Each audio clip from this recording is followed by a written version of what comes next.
cook midday meal over the electric two-plate stove. Slowly she would sprinkle, vuvuzela, letting pounded cornmeal fall between her fingers into the pot, thickening the mixture. When ready, she dished the meal, isichwala, into communal bowls. Ukulu, grandfather, would give grace of thanks and love. Together we'd pick sticky segments, roll them with our fingers, dip them into plates of fried spring greens, mobane worms, okra and stewed beef. Supper at grandmother's house was eaten or sat on woven straw mats, laid on concrete kitchen floors.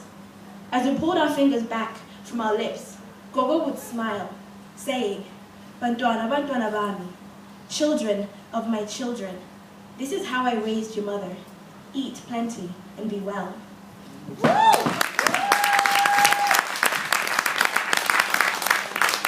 And the second I'm going to do is kind of a longer piece, kind of broken up into a few days.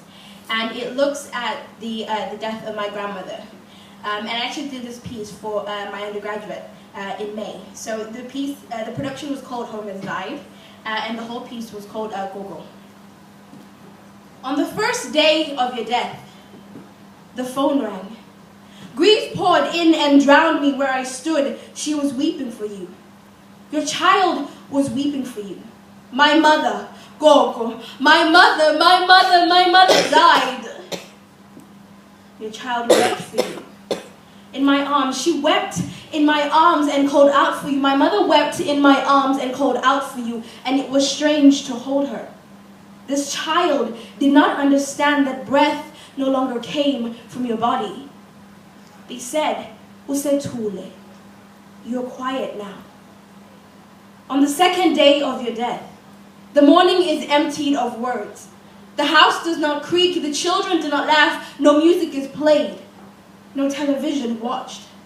We are all quiet with our thoughts. You've left us with memories, disbelief, and an uncertainty of what we are to do with either. Your death made the night sound so different. I never heard it speak in tongues before.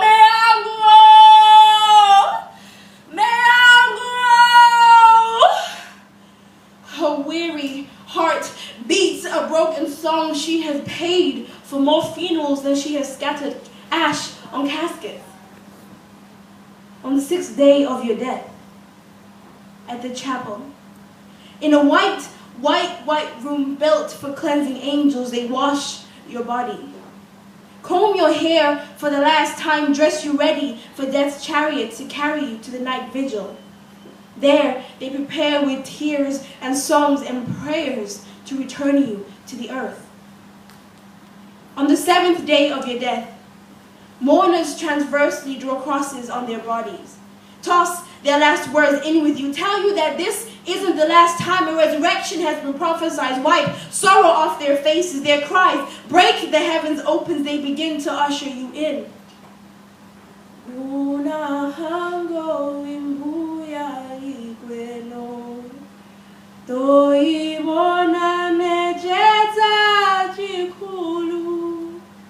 Yesu ewe tu uno galako eba kanila balu bukalo gubuya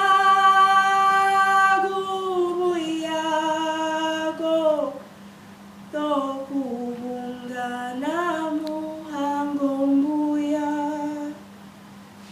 They sing you away to be with those that have become ancestors. Dade na Harold, Sipo and Gordon, Vagani and Patrick, Tama and Joseph, go. Go be with them and wait for us. On the 9th day of your death, Gogo, I remember you did not call us your grandchildren. Children of my children, you say, as if our mother's womb had been an extension of yours, and you too bore the marks of our existence. The morning we were bound for that ocean crossing Unkolo happened. The blessing happened. You prayerfully announced the spirits to enter, summoned us, offered our little bodies to the ground, tilted your head back, poured in consecrated water from the calabash, baptizing the prayer that lay in wait on your tongue. Then, one by one, you came closer to our faces. The morning's light played softly on your spent face. We inhaled the history from your skin. You pressed your lips together, showered your blessing, opened your arms and invited them in. They ricocheted within you, rattled your body. This being nearly empty of life sacrificed itself, chanted for the spirits to go where you could not go. The iron bird carried us away from you, carried us away from home, belonging to distance, one today worth 2 yesterdays.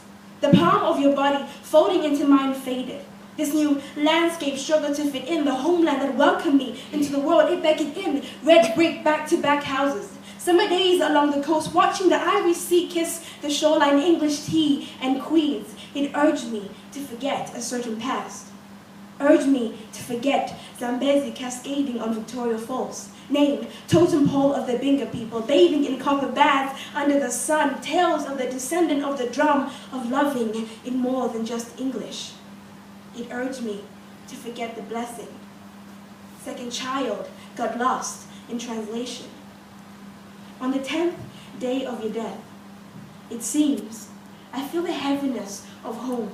Once buried in the place that I do not think of often, death excavates mourning with guilt. I'm afraid of returning to mass graves where I left embraces. I will not find you there. I will not find a home that remembers me and I it. Until I am ready. I call on to the afterlife. I call on to the afterlife to come and place your blessings here. Mark your blessings here, so that I may never forget and always carry you always until I reach my own graveyard. Thank you.